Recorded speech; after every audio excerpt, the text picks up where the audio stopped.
Kiray, tatay ka na. Hi! Bless kay Kuya Kim. Teka lang. Kim and Rojun. Kasi gusto namin marinig. Sino? Rojun.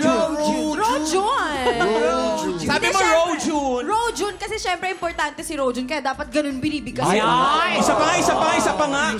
Rojun. Hindi, ito kasi. Gusto ko malaman talaga yung mga comment nyo sa issue namin. Ito comment dito sa issue ni Andrea_ganda, mamang. Kinabahan ako sa issue ng Andrea. Ay, teka. Akala ko yung pala. Ano ba yan? Hindi, ito na. Ito na! Nag-propose sa akin yung boyfriend ko. Kilig na kilig ako, pero hindi ako maka-oo dahil alam kong hindi boto sa kanya yung anak ko. Single mom kasi ako at nasanay ako na anak ko lagi ang #1 priority ko. Pero ngayong nakagraduate na siya, gusto ko namang pagbigyan yung sarili ko na ma-inlove ulit. Oo ba ako? Kahit hindi boto yung anak ko? Mahirap Si na Rojun issue. muna. Rojun. Very conservative to eh.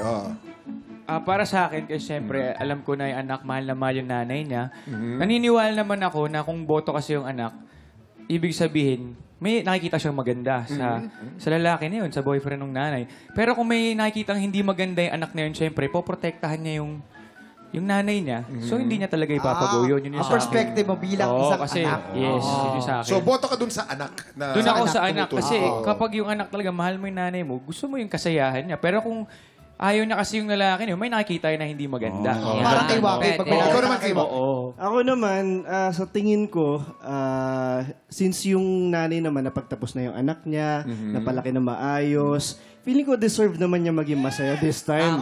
Diba? Yes. Para, alam mo yun, naniniwala akong may kakayanan na pumili yung nanay niya ng nararapat para sa kanya since napalaki niya na maayos yung anak niya. That's right. May pa mag-isip Yan po. Ako na. ito. Magmahal. Mga tiktropa, nalaman nyo na po yung dalawang sides, sa nanay at sa anak. Mga tiktropa, share nyo naman ang comment nyo sa topic na yan sa ating Facebook page. Oras na para i-bless ang mga marites dito sa studio.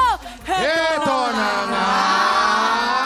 Oo ka ba sa marriage proposal ng boyfriend mo kahit hindi boto ang anak mo sa kanya? Naku, tanungin natin mga tiktropa. Sa pink team muna tayo, Danita. Ano pangalan? LJ. Okay, ano masasabi mo sa ating issue? Of course, 100% agree po ako kay mother na makapagpakasal siya. This time, need niya naman maging masaya since sabi nga po, nakagraduate na po yung anak niya, nagawa niya na po yung part niya as a mother, tapos nagawa niya po yung responsibilidad niya. It's time for her to be happy naman po. That's all. Thank you. Wow! Thank you so much! Ganon, kagaling Kiray! Waki, ano naman dyan? Eto, pakinggan mo naman ang Green Team. Mag-ingay!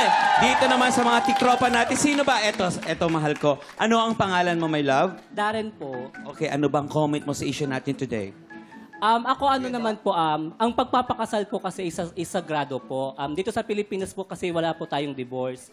So yung pagtatapos naman po ng anak niya is hindi naman din po doon natatapos yung pagpapagiging magulang niya po eh. So ang mas long-term relationship is yung sa anak. Yun lamang po. Tama nga naman. Konsiderasyon sa anak. Back to you guys. Ang gaganda ng point nila at dahil dyan, surprise mga tiktropa! May blessings kayo mula sa TikTok Love. Congratulations!